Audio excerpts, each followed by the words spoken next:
नमस्कार। आप देख रहे हैं नेशनल न्यूज 25 लाइव। जमशेदपुर के आजाद नगर थाना क्षेत्र में हुई फायरिंग मामले में पुलिस को बड़ी सफलता मिली है।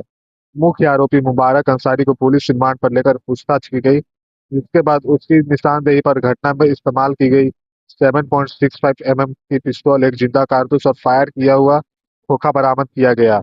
पुलिस के अनुसार मामले में पहले ही एक आरोपी को गिरफ्तार किया जा चुका है, जबकि अन्य फरार आरोपियों की तलाश में झारखंड समेत कई राज्यों में लगातार छापेमारी जारी है।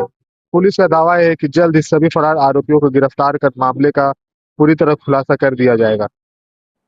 इसी महीने की 1 तारीख को एक फायरिंग की घटना हुई थी आज़ाद नगर में, सिप्तेन मस्जिद के पास में।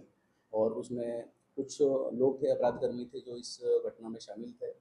उस समय एक जैसे ये घटना हुई और सूचना मिली तो तुरंत पुलिस द्वारा क्षेत्र में उस तरफ रश करते हुए वहाँ पे घटनास्थल पर पहुँचा गया। और उस समय क्योंकि थोड़ा विलम्ब हुआ, कुछ मिनटों का उसमें विलम्ब था, तो वो लोग उस समय तो वहाँ से भागने में सफल हुए।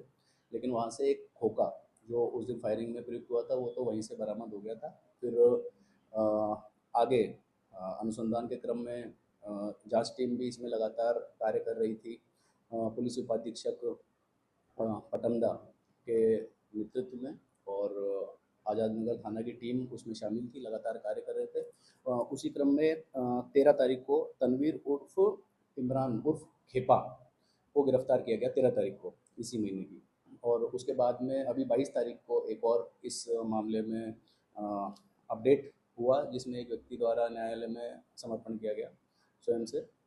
और तुरंत अविलंब रूप से पुलिस द्वारा क्योंकि उसमें अभी जो हथियार प्रयुक्त हुआ था और कुछ चीज़ें थी जिनको बरामद करना बाकी था, कुछ लोगों की गिरफ्तारी बाकी थी, तो जैसे इस व्यक्ति को पुलिस द्वारा रिमांड पे लिया गया न्यायालय से, और पूछताछ की गई, जांच पड़ताल की गई, कौन लोग थे कौन नहीं था पता करने का प्रयास किया गया। और इसी क्रम में एक और व्यक्ति, ये जो व्यक्ति था जिसने सरेंडर किया था, ये मुबारक अंसारी है, और ये है सरायकेला खरसावा जिला का है, चांडिल थाना क्षेत्र का। इसके द्वारा बताया गया, और बताने के क्रम में जो खोखा बरामद हो चुका था, लेकिन जो पिस्टल थी 7.65 का हथियार था वो बरामद हुआ। एक जिंदा उसमें गोली बरामद हुई। तो इस टाइप की चीज़ें जो है बरामद हुई, और उस घटना का एक तरह से ये मानिए आप कि हम किसी कंक्लूजन पे पहुंच पाए। अभी इसमें कुछ लोग हैं जो बाकी है जिनको गिरफ्तार करना। 2-3 लोग हैं, एक है तनवीर उर्फ समीर है, मोहम्मद शफीक है, मेहताब है। इनकी संलिप्तता की जांच करते हुए, सत्यापन करते हुए इन पर भी अग्रतर कार्रवाई की जाएगी और त्वरित रूप से अब किया जाएगा, क्योंकि अब दो जो एक मेन कड़ी था इसमें, मुबारक जो था ये काफ़ी मुख्य अपराधी इसमें यही था। और इसी का इसलिए ये महत्वपूर्ण था पुलिस के लिए कि उसको किसी भी तरीके से उस पर दबाव बनाकर उसको सरेंडर जैसा करवाया गया, और उसके बाद में उससे आगे पूछताछ की गई। इसमें एक और चीज़ जानने वाली है कि मुबारक अंसारी जो जिसने ये हथियार अभी बरामद करवाया है, इसका आपराधिक इतिहास है। इस पे आर्म्स एक्ट की धारा में चांडिल थाना ही में 2024 में एक केस दर्ज किया गया है पहले भी। तो लगातार इस प्रकार की चीज़ों में संलिप्त रहता था, इस बार भी था, तो इस बार फिर से हथियार अभी इसने बरामद कराया वहीं से ही, चांडिल से, अपने घर के पास से। अब ये लाया कहाँ से था कहाँ से नहीं लाया था, तो ये थोड़ा सा वैसी चीज़ है, क्योंकि थोड़ा मिक्स टाइप की ये चीज़ें वो भी बता रहा है, लेकिन इसका बारे में जांच करना और सटीक सूचना प्राप्त करना अभी शेष है।